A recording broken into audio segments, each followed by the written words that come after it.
قرآن مجید کا، اور اس پر حواشی ہے شیخ الاسلام شبیر احمد عثمانی کی. دو ہی ہیں، مولانا فراہی اور مولانا اصلاحی، جنہوں نے قرآن مجید کے مضامین کے اندر جو اندرونی نظم ہے اسے واضح کیا. علامہ اقبال میری ایک بہت بڑی سورس ہے، بلکہ سب سے زیادہ گہرا اثر مجھ پر جو ہے بچپن سے جو ہوا ہے وہ تو علامہ اقبال کا ہے. 5ویں جماعت کا طالب علم تھا جب ان کا یہ شعر میرے ذہن میں کہیں چپک کر رہ گیا ہے، جواب شکوہ کا: وہ زمانے میں معزز تھے مسلمان ہو کر، اور تم خار ہوئے تاریک قرآن ہو کر. پھر علامہ اقبال نے مغربی فکر پر شدید تنقید کی، بہت بڑا ناقد، اور خاص طور پر مغربی تہذیب جو ہے اس کی نفی کی. یہ سارا کام کیا، اور اس سب سے بڑھ کر وہ تجدید ملت اسلامی کا علمبردار بن کر سامنے آیا.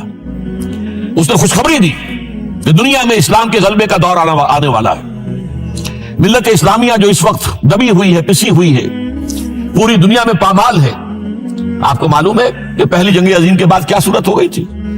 سلطنت عثمانیہ کی جب دھجیاں بکھیر دی گئی اور کولونیل امپیریلزم جو ہے پورے عالم اسلام پر حکمران تھا، پورا عالم اسلام جو ہے محکوم. اگرچہ یہ دبے ہوئے ہیں، پسے ہوئے ہیں، گرے ہوئے، لیکن ان کا دوبارہ غلبہ ہوگا، یہ ابھریں گے. ملت اسلامیہ کی تجدید ہوگی، اسلام کی نشت ثانیہ ہوگی. اسلام کے روشن مستقبل کے مبشر بن کر علامہ اقبال سامنے آئے.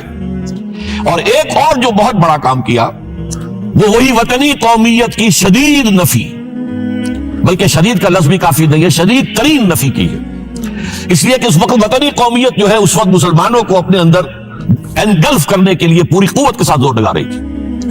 میں نے علامہ اقبال کے حوالے سے جو باتیں کی ہیں کہ احیاء فکر اسلامی اور تجدید ملت اسلامی، اس کے ساتھ ساتھ ہندوؤں میں کیا ہو رہا تھا اس دور میں، ان کے ہاں بھی ان کی مذہبی تجدید کا عمل بڑی شدت کے ساتھ شروع ہوا. اس میں بھی چند ناموں کا میں تذکرہ کرنا چاہوں گا. بنکم چٹرجی، اس نے بندے ماترم کا یہ جو ترانہ ہے آج بھی بھارت کے اندر مجبور کیا جا رہا ہے مسلمانوں کو بھی کہ وہ بھی اسکولوں کے اندر یہ ترانہ پڑھیں، اور ابھی مسلمان رجسٹ کر رہے ہیں. اس میں وہ زمین کی بندگی، بھارت ماتا ہم تیرے بندے ہیں، اور یہ جو ہے ہندو رینائسنس کا ایک بہت بڑا جو ہے یوں سمجھیے کہ علمبردار. پھر دوسری شخصیت سامنے آئی، راجا رام موہن. یہ شخص بہت بڑا فاضل، بڑا عالم، 10 کے قریب زبانیں جو ہے ان کا ماہر، جس میں یورپینز بھی اور ایسٹرن بھی. پھر یہ کہ یہ مسلمانوں کا ہمدرد بن کر آیا. انگریز نے جب یہاں پر ان کے پادریوں نے تسلیس کی تلقین شروع کی ہے تو آئینہ توحید کے نام سے اس نے کتابچہ لکھا اس کی نفی کے لیے. اس حوالے سے یہ کچھ ایسی شخصیت بننے کی کوشش کر رہا تھا کہ مسلمان بھی اس کو قبول کریں. اور اس کے بعد پھر اس نے برہمو سماج کے نام سے ایک ادارہ قائم کیا. یہ وہی تھا کہ جو اس سے پہلے اکبر نے جو فلسفہ دیا تھا دین الہی، اللہ کا معاملہ کرو، صرف اللہ کو سب مانتے ہیں، صرف نام ہے مختلف ہے، کسی نے کوئی نام رکھ دیا، کوئی مہادیو کہتا ہے، کوئی کچھ کہتا ہے، کوئی گاڈ کہتا ہے، سب خدا کو تو سب مانتے ہیں. یہ جو رسالت کا معاملہ ہے اور شریعت کا معاملہ ہے، یہ فساد کی جڑ ہے. رسالت کی بنیاد پر شریعتیں مختلف، عبادتیں مختلف، ذرا اس کو پیچھے ڈالو. تو دین اکبر یا دین الہی اس کا نام تھا. اس کے اندر بھی در حقیقت کوشش یہ تھی کہ تمام مذاہب کو ایک ہاون دستے میں ڈال کے اور اس کو کوٹ کے اور چھان پیس کے ایک صفوف بنا کر ایک کامن مذہب ہندوستان کا وجود میں لایا جائے. بہرحال اس وقت اللہ تعالیٰ نے کھڑا کیا ہے حضرت مجدد الفسانی رحمۃ اللہ علیہ کو، کہ جنہوں نے اس فتنے کی سرکوبی کی. اس نے بھی مجلس ازدی کے نام سے ایسا ہی ادارہ شروع کیا، اور یہ گویا کہ ٹھنڈی چھری کے مانند، اس لیے کہ اسلام کا دار و مدار تو رسالت پر ہے. بقول اقبال مصطفیٰ برساں خویش را کے دی ہماؤست، اگر بہول رسیدی تمام بول آبیست. اسلام کا تو سارا معاملہ، دین جو ہے اس کا سارا جو مدار دار و مدار ہے وہ رسالت پر ہے، نبوت پر ہے. اسی پر شریعت کا سارا دار و مدار ہے. رسالت سے کاٹ دیجئے، حدیث سے کاٹ دیجئے، سنت سے کاٹ دیجئے، تو پھر قرآن کو پھر موم کی ناک بنا کر جو چاہیں آپ تعبیر کر لیں، جو چاہیں تشریح کر لیں، جنہیں چاہیں اسے موم کی ناک کی طرح بوڑ کر لے جائیں. بہرحال اس معاملے میں بھی پھر ایک تیسری تحریک جو شروع ہوئی وہ بہت ملیٹنٹ تھی، آریہ سماج. دیانند سرسوتی نے، یہ ملیٹنٹ تھی اور بڑی سی جو ہے پذیرائی ہوئی ہندو معاشرے میں. انہوں نے کھل کر یہ کہا کہ ہندوستان صرف ہندوؤں کا ملک ہے، یہاں مسلمانوں کے لیے کوئی جگہ نہیں، لہذا یا ہندو ہو جائیں مسلمان اور یا پھر یہاں سے ہجرت کر جائیں. کھل کر آریہ سماج، اسی کے تحت پھر مہاسبھا بنی، اسی کے تحت RSS انتہائی ملیٹنٹ آرگنائزیشن جو ہے ہندوؤں کی، یہ سب جو ہے دیانند سرسوتی کا. یہ اسی طریقے سے پھر شدھی کی تحریک شروع ہو چکی تھی، ریکلیم کرو مسلمانوں کو. یہ ہم ہی میں سے تھے، ان کے آباء و اجداد کہیں جو ہے مسلمان ہو گئے، واپس لو. چنانچہ راجستھان کے علاقے میں جہاں بڑی جہالت تھی، مسلمانوں میں علم نہیں تھا، بس کہیں بزرگوں کے کسی زیر اثر فیض سے کسی صوفی کے وہ اسلام تو لے آئے لیکن تربیت کا کوئی انتظام ہوا ہی نہیں، مسلمان حکومتوں نے کیا ہی نہیں، کچھ بھی نہیں کیا۔ تو نتیجہ یہ نکلا کہ بڑے پیمانے پر شودی کی تحریک ہو رہی تھی۔ میوات کے علاقے میں بڑی تیزی کے ساتھ مسلمان جو میو تھے وہ ہندو ہو رہے تھے۔ اسی پر تحریک اٹھائی ہے مولانا الیاس رحمۃ اللہ علیہ نے، ان کا مقابلہ کرنے کے لیے، اس تحریک کا، اس سنی کی تحریک کا مقابلہ کرنے کے لیے یہ تبلیغی جماعت کا نظام بنایا تھا کہ بس 6 باتیں لو اور جاؤ دیہات میں، جاؤ چنے لے کر گڑ لے کر جاؤ، کسی کا کھانا نہ کھاؤ، اپنا کھانا کھاؤ، کوئی تنخواہ نہیں، اور دین کی تبلیغ کرو۔ یہ نظام ان کا در حقیقت اسی سنی کی تحریک کے جواب میں شروع ہوا۔ پھر سنگتن کی تحریک شروع ہوئی کہ ہندوؤں کو سب کو جمع کر دیا جائے۔ اب اس اعتبار سے ذرا نوٹ کیجئے، علامہ اقبال نے جو نفی پھر وطنیت کی ہے، اتفاق سے یہاں یہ اشعار لکھے ہوئے ہیں: اس دور میں میں اور ہے، جام اور ہے، جم اور، ساقی نے بنا کی روش لطف و ستم اور، تہذیب کے آزر نے ترشوائے صنم اور، مسلم نے بھی تعمیر کیا اپنا حرم اور، ان تازہ خداؤں میں بڑا سب سے وطن ہے، جو پیرہن اس کا ہے وہ مذہب کا کفن۔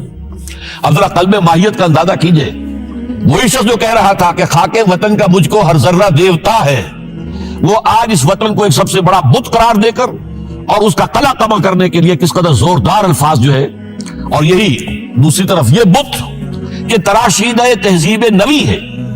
یہ جو نیشن سٹیٹ کا تصور ہے، یہ 18ویں صدی سے یورپ میں شروع ہوا۔ نیشن سٹیٹ، ایک ملک میں رہنے والے سب شہری ہیں، برابر ہیں، اور ان کے اندر مذہب کا اختلاف ہو، یہ اس کا کوئی حیثیت نہیں، مذہب تو پرائیویٹ معاملہ ہے، ہاں جو سرکاری سطح پر ہوگا معاملہ، اجتماعی معاملات جو ہے وہ کسی مذہب سے طے نہیں ہوں گے۔ یہ نیشن سٹیٹ کا تصور، یہ بت کہ تراشیدہ تہذیب نوی ہے، غارت گرے کاشانہ دین نبوی ہے، بازو تیرا توحید کی قوت سے قوی ہے، اسلام تیرا دیس ہے تو مصطفی ہے، نہ زارہ دیری نہ زمانے کو دکھا دے، اے مصطفی خاک میں اس بت کو ملا دے۔ اس سے بھی زیادہ مجھے ملا ہے کہ ان کے تختہ جو ہے، منزل راہ رواں دور بھی دشوار بھی ہے، کوئی اس قافلے میں قافلہ سالار بھی ہے، بڑھ کے خیبر سے ہے یہ مارکہ دین و وطن، خیبر غزوہ خیبر سے کہیں بڑھ کر یہ دین و وطن کا مارکہ، کہ ہمارے نزدیک ہماری قومیت کی بنیاد ہمارا دین۔ آج دنیا یہ کہتی ہے کہ قومیت کی بنیاد وطن ہے، یہ جو مارکہ دین و وطن ہے، بڑھ کے خیبر سے ہے یہ مارکہ دین و وطن۔ اس زمانے میں کوئی حیدر کرار بھی ہے۔ تو واقعہ یہ ہے کہ علامہ اقبال نے اس سلسلے میں وہ رول بھی پلے کیا کہ جو حضرت مجدد الفسانی رحمۃ اللہ علیہ نے دین اکبری کا قلع کما کرنے میں ادا کیا تھا، اور اس میں کوئی شک نہیں ہے۔ اس اعتبار سے میں کہا کرتا ہوں کہ حضرت مجدد الفسانی کے بروز کی حیثیت رکھتے ہیں علامہ اقبال، اور ان کو جو گہری نسبت تھی، حاضر ہوا میں شیخ مجدد کی لحد پر، وہ خاک کے ہے زیر فلک مطلع انوار، گردن نہ جھکی جس کی جہانگیر کے آگے، جس کے نفس گرم سے گرمی احرار، وہ ہند میں سرمایہ ملت کا نگہباں، وہ ہند میں سرمایہ ملت کا نگہباں۔ ملت کا سرمایہ تو سارا کا سارا جو ہے ایمان پر رسالت سے۔ آپ حضرت مجدد الفسانی کے خطوط پڑھیے، سب سے زیادہ زور اطاعت رسول، اطاعت رسول، اطاعت رسول، اطاعت رسول۔ جس کی جڑ کاٹنے کی کوشش کی تھی دین الہی کے ذریعے سے اکبر نے، اس کو دوبارہ مستحکم کیا ہے وہ مجدد الفسانی رحمۃ اللہ علیہ نے۔ اب آئیے 1930 کا ماہ دسمبر، اس میں ایک بات ہم دیکھ چکے، محمد علی جناح ہندوستان کی سیاست سے مایوس ہو کر ملک چھوڑ کر انگلستان میں جا کر آباد ہو چکے۔ اور اس ضمن میں ایک واقعہ میں آپ کو سنا دوں۔ ایس ایم اکرام صاحب کا نام بہت سے حضرات کے علم میں ہوگا، ان کی 3 کتابیں جو ہے بڑی مارکت الارا ہیں، آب کوثر، موج کوثر، رود کوثر۔ ادارہ ثقافت اسلامیہ کے ڈائریکٹر رہے بہت عرصے تک، بہت پڑھے لکھے آدمی تھے۔ وہ آکسفورڈ میں پڑھتے تھے اس زمانے میں۔ وہ لندن گئے، انہوں نے محمد علی جناح صاحب سے ملاقات کی اور کہا کہ آپ کیوں چھوڑ کر آ گئے ہندوستان کے مسلمانوں کو آپ کی رہنمائی کی ضرورت ہے۔ تو جواب جو تھا محمد علی جناح کا وہ نوٹ کرنے کے قابل ہے۔ ہندوز آر انکورجیبل، یہ ہے جو نتیجہ نکالا تھا محمد علی جناح نے۔ یوں سمجھئے کہ 24 برس کی محنت شاقہ کہ کوئی اتحاد کا فارمولہ طے ہو جائے، کوئی بنیاد ہو جائے، کوئی ہمارے مابین متفق علیہ اسکیم طے بن جائے، لیکن جس درجے مایوس ہوا ہے وہ شخص، ہندوز آر انکورجیبل، یہ ناقابل اصلاح ہے۔ اور مسلمانوں کا حال یہ ہے کہ ان کا ایک لیڈر جو بات مجھ سے کرتا ہے صبح کو، وہ شام کو ڈپٹی کمشنر کو بتا دیتا ہے۔ تو اب میں ایسی قوم کی رہنمائی کیسے کروں؟ تو یہ میں نے آپ کو یہ واقعہ بھی سنا دیا کہ وہ مایوسی کا عالم کیا تھا۔ لیکن اب جو ہے 1930 میں جبکہ مسلم انڈیا کا ایک سورج تو غروب ہو گیا تھا، مغرب میں جا کر بیٹھ گیا، مغرب میں سورج غروب ہوتا ہے، ایم اے جناح تو وہاں بیٹھ گئے، ایک سورج اب طلوع ہوا ہے مسلم لیگ کے پلیٹ فارم پر، یہ ہے علامہ اقبال۔ 1930 کا جو ان کا خطبہ ہے الہ آباد کا، وہ بہت اہم، بہت اہم، بہت اہم۔ ایک تو یہ کہ انہوں نے اپنی شاعری کے ذریعے سے وطنیت کی جو نفی کی تھی اور مسلم قومیت کا جو اثبات کیا تھا، اسے ایک فلسفیانہ انداز میں سوشیولوجی، عمرانیات کے مسلمہ اصولوں کی روشنی میں جس طریقے سے مدلل بیان کیا ہے، اس اعتبار سے وہ ایک بہت قیمتی دستاویز ہے۔ لیکن اس کے ساتھ ہی انہوں نے ایک تجویز پیش کی، اور یوں بھی کہیے کہ ایک پیشن گوئی کی۔ وہ پیشن گوئی یہ تھی کہ ہندوستان کے شمال مغرب میں ایک مسلمان ریاست قائم ہوگی، اور پھر یہ بھی کہا میں مطالبہ کرتا ہوں کہ وہ قائم ہو۔ البتہ اس میں بعض لوگ جو ہے اس پر یہ تنقید کرتے ہیں کہ علامہ اقبال نے تو یہ کہا تھا I would like to see the Punjab, the Northwest Frontier Province, Sindh and Balochistan amalgamated into a single state, self-government within the British Empire or without the British Empire. The formation of a consolidated Northwest Indian Muslim state appears to me to be the final destiny of the Muslims, at least of Northwest India. اس میں اعتراض یہ کیا جاتا ہے کہ علامہ اقبال نے تو ہندوستان کے اندر برطانیہ کے حکومت کے اندر کے لیے تجویز دی تھی، لیکن یہ بات غلط ہے۔ اصل میں نوٹ یہ کیجئے کہ 1930 تک تو اس کا کوئی امکان ہی نظر نہیں آتا تھا کہ انگریز ہندوستان چھوڑ کے چلا جائے گا۔ تو اس وقت کے لیے ان کی تجویز یہ تھی کہ ہندوستان میں ایک صوبہ بنا دیا جائے، یہ آج کا پاکستان، یا یوں سمجھیے کہ جو کچھ عرصے پہلے 1 یونٹ بنا تھا، برٹش انڈیا میں بھی یہ 1 یونٹ کی حیثیت سے ایک سٹیٹ بن جائے، تاکہ اس علاقے میں مسلمانوں کے اندر جو کچھ قومیتی کچھ تھوڑا فرق ہے، کلچر کا فرق ہے، کچھ ان طرح کی چیزیں، زبانوں کا فرق ہے، تو یہ جو ہے مل جل کر ان کے اندر ایک قوم کا تصور جو ہے باقاعدہ پیدا ہو جائے۔ اسی لیے وہ کہتے ہیں I demand the formation of a consolidated Muslim state in the best interest of India and Islam. اب اس میں وہ بات یہ کہتے ہیں کہ for Islam it will be an opportunity to rid itself of the stamp that Arabian imperialism was forced to give it, to mobilize its laws, its education, its culture, and to bring them into closer contact with its own original spirit and with the spirit of the modern time. وہ کہتے ہیں کہ اگر ایسا ہو گیا، ایک تو یہ کہ ڈیسٹنی ہے، ہوگا رہے گا، شمال مغربی ہند کے اندر ایک مسلمان ریاست قائم ہو کر رہے گی۔ اب یہ پروفیسی بھی تھی، پیشن گوئی، اور یہ بھی کہ میں مطالبہ کرتا ہوں، ایک تجویز بھی تھی، لیکن اس کا جو اصل عنصر ہے، جو میرے نزدیک جو انقلابی حصہ ہے، جہاں تک ہندوستان کی جو تقسیم کا معاملہ ہے، یہ اور بھی بہت سے لوگوں کی طرف سے یہ باتیں آتی رہی تھی۔ میرے پاس یہاں پہ 14 نام لکھے ہوئے ہیں جنہوں نے ہندوستان کی تقسیم کا تذکرہ کیا، لیکن جس انداز میں، جس پلیٹ فارم پر آل انڈیا مسلم لیگ کا جو اینوئل سیشن ہے اور اس میں صدر کی حیثیت سے خطبہ دے رہا ہے ایک شخص، تو یہ حیثیت جو ہے یہ بہت نمایاں، اور اس میں جس انداز میں بات کہی گئی ہے اس میں جو ایک پازیٹیو عنصر ہے۔ اگر ایسا ہو گیا، ایک نارتھ ویسٹ آف انڈیا میں مسلمان ریاست قائم ہو گئی، تو ہمیں ایک موقع مل جائے گا کہ عرب امپیریلزم، اب نوٹ کیجیے، عرب امپیریلزم سے مراد کیا ہے؟ عربوں کا دور ملوکیت۔ اس سے پہلا کیا تھا؟ خلافت راشدہ، اصل اسلام۔ دور بنو امیہ تو اصل اسلام نہیں تھا، حکومتی سطح پر تو بالکل اسلام نہیں تھا۔ وہی دور ہے جس میں کہ سانحہ کربلا ہوا ہے، واقعہ حرہ ہوا ہے، ظلم کی انتہا ہوئی ہے، سینکڑوں تابعین کو حجاج ابن یوسف نے شہید کیا ہے۔ اس کو حدیث کے اندر بھی کہا گیا ہے ملکن اعظم، کاٹ کھانے والی ملوکیت۔ اس کے بعد جو ہے دور آیا ہے بنو عباس کا، وہ محل بنے ہیں شاندار، جو ہے جو بھی بادشاہوں کے ہاں ہوتا تھا وہ سارا کا سارا معاملہ آیا ہے۔ تو اب دنیا اسلام کو ان کے آئینے میں دیکھتی ہے، وہ سمجھتی ہے یہ اسلام ہے، لہذا اس میں تو کوئی شے ایسی نہیں ہے جو اٹریکٹ کر سکے، جو کسی قوم کو اسلام کی طرف جو ہے وہ کھینچ سکے۔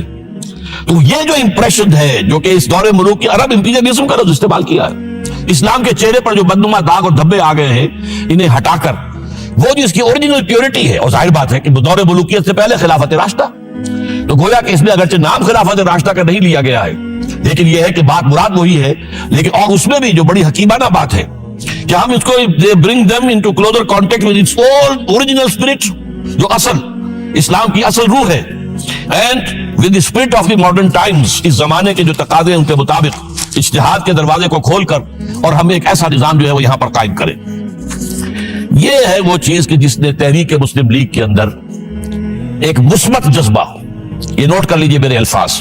1906 سے لے کر 1930 تک تحریک مسلم لیگ صرف ایک منفی موٹیو پر چل رہی تھی.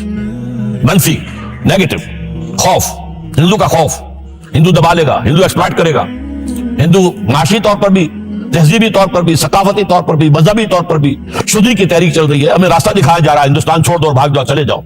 یہ سارا خوف کا عنصر تھا اور اس میں تحفظات تلاش کرنے، کوئی ایسی یقین دہانیاں کہ مسلمانوں کے حالات بہتر ہو جائیں، اس کے علاوہ کوئی اور موٹیو نہیں تھا. یہ منفی موٹیو تھا. اور اس کی وجہ ساتھ یہ ہے کہ مسلم لیگ اس وقت تک کوئی عوامی جماعت تھی ہی نہیں، بلکہ کچھ خواص جو اونچے لوگ، نوابوں اور نواب زادوں اور ان ایسے لوگوں کی جو ہے یہ ایک جماعت تھی. لیکن 37 میں جو یہ انجیکشن لگا ہے یہ پازیٹیو ہے. اس کی مثال میں دیا کرتا ہوں کہ کوئی مریض پڑا ہوا اپنے بیڈ پر اور گلوکوز کی بوتل لگی ہوئی ہے اور ایک ٹیوب چل رہی ہے، تو اس کے اندر ہی کوئی اب انجیکشن لگانا ہے تو اس ٹیوب میں لگا دیتے ہیں، ایسا نہ ہو کہ کوئی اور پرک دینی پڑے مریض کو اور اسے تکلیف ہو.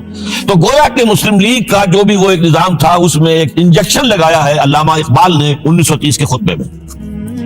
اگلی بات، اس کے بعد یہی انجیکشن علامہ اقبال نے لندن میں مسٹر محمد علی جناح کے ذہن و فکر میں لگایا ہے. اس کا واقعہ کیا ہے؟ 3 گول میز کانفرنسیں ہوئی تھی، پہلی اور دوسری میں محمد علی جناح بھی شریک تھے. تیسری 1932 میں ہوئی، اب وہ شریک نہیں ہوئے، اس لیے کہ وہ سیاست چھوڑ چکے تھے. وہ تو سیاست کو خیر بات کہہ کر پریکٹس کر رہے تھے.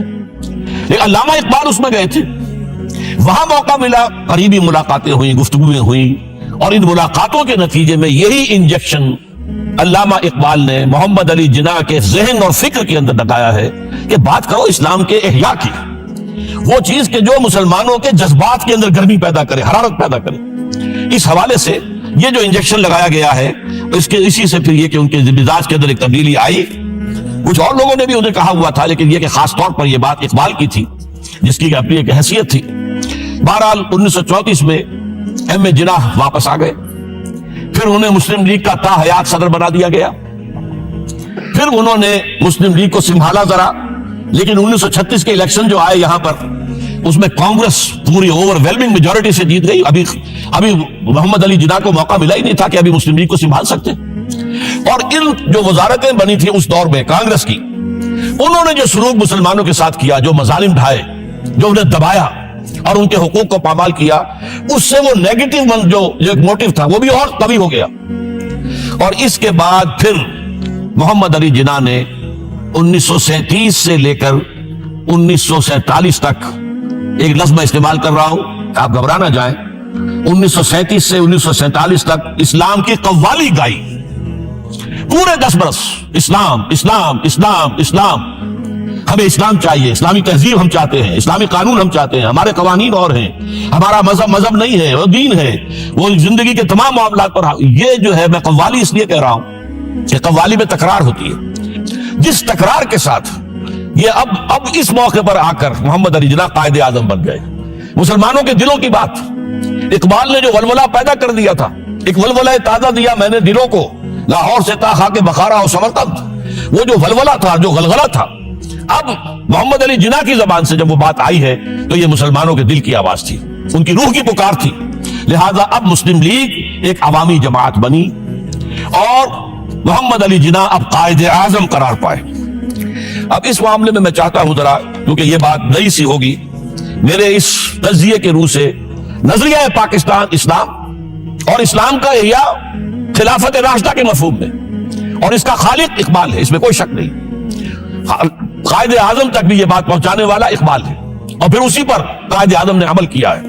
تو اس چیز کو بہت سے لوگ جو ہیں آسانی کے ساتھ تسلیم نہیں کریں گے، لیکن میں یہ چاہتا ہوں کہ خود قائد اعظم نے علامہ اقبال کے بارے میں جو کچھ کہا ہے اس کی 2 کوٹیشنز آپ کے سامنے رکھ دوں.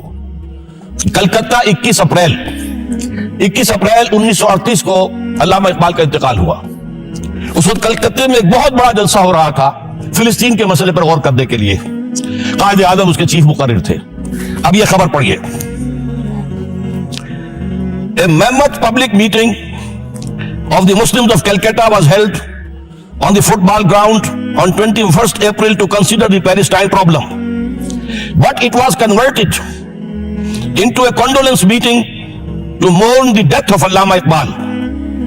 Mr. M. A. Jinnah said that the sorrowful news of the death of Dr. Sir Muhammad Iqbal had plunged the world of Islam in gloom and mourning. Sir Muhammad Iqbal was undoubtedly one of the greatest poets, philosophers and seers of humanity of all times. Note kijiye, one of the greatest poets, philosophers and seers,